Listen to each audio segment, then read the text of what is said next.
Hello, everyone. You can dislike Rishi Sunak all you want, but there is one thing we can all say for him. He is not soft on Russia. So he, along with other UK leaders, condemned the remarks by Nigel Farage, who said that, oh, it's all somebody else's fault that Russia decided to stroll into Ukraine and start killing civilians there.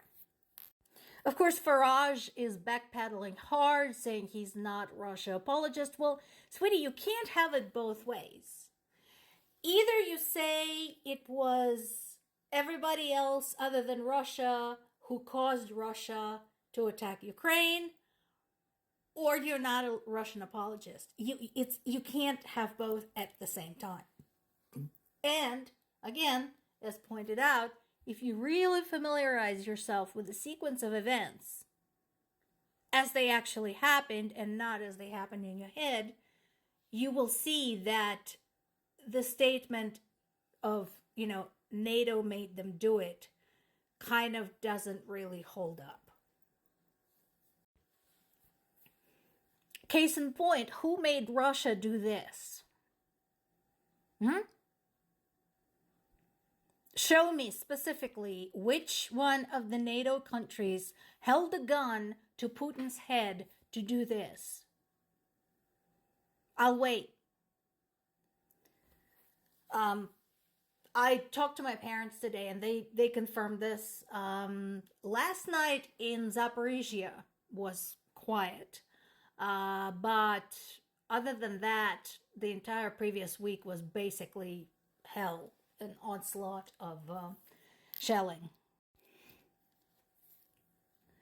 Air defense systems were able to shoot down 12 of 16 missiles and all of the 13 drones. But again, that wasn't enough. They were dead, they were wounded, and again, there was damage to the infrastructure.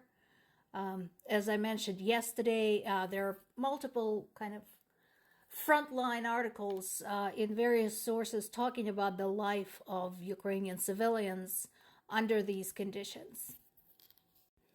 And then after doing that and after generally pummeling Ukrainian civilians without any stopping, Russia was shocked that Ukraine turned it around and retaliated.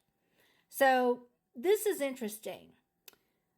If you have been following the events in Ukraine since 10 years ago, since 2014, you do remember the elation when Russians basically walked in and took Crimea, right? You remember that.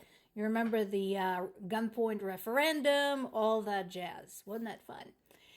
And so now that Russia basically started a full-scale invasion of Ukraine 2 years ago, Russians who go to Crimea or who decided to live in Crimea are suddenly surprised that Crimea became a war zone. What do you think were going to happen?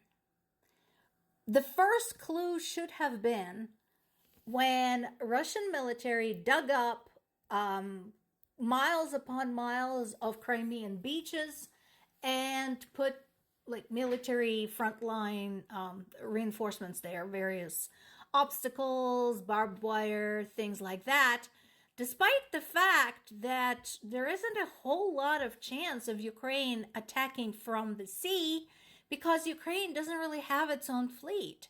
And it has plenty of things to worry about on dry land. What they should have been watching was the dry land, mainland Ukraine, and what's going on there. So what you see here in this article in Associated Press is just the tip of the iceberg in terms of what is happening in Crimea.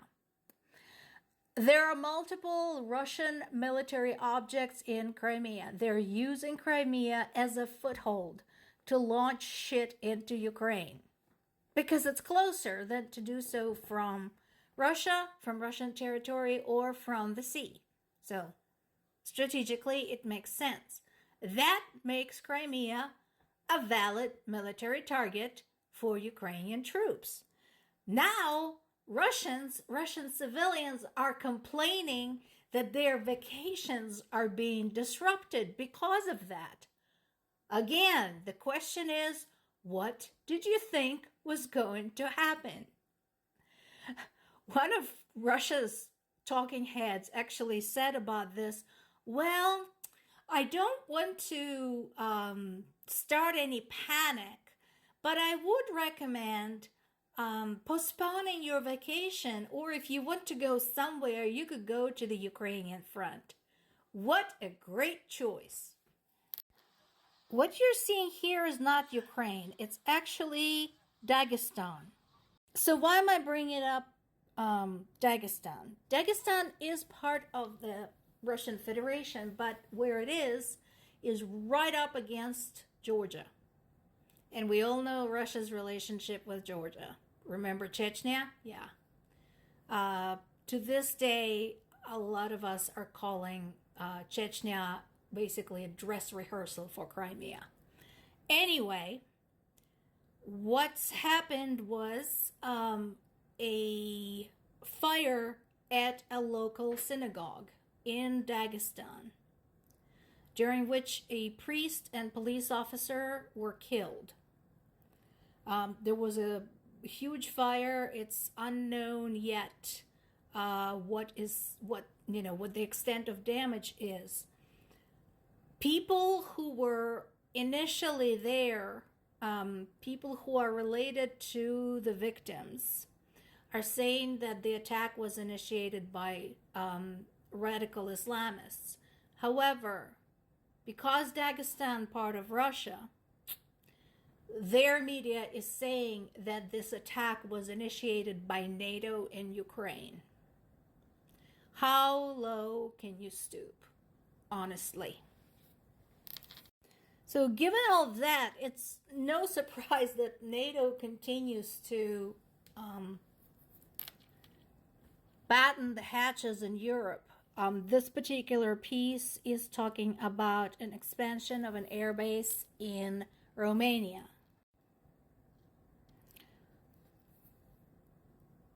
The plan for this is to be one of the biggest in Europe, one of the biggest NATO footholds in that area.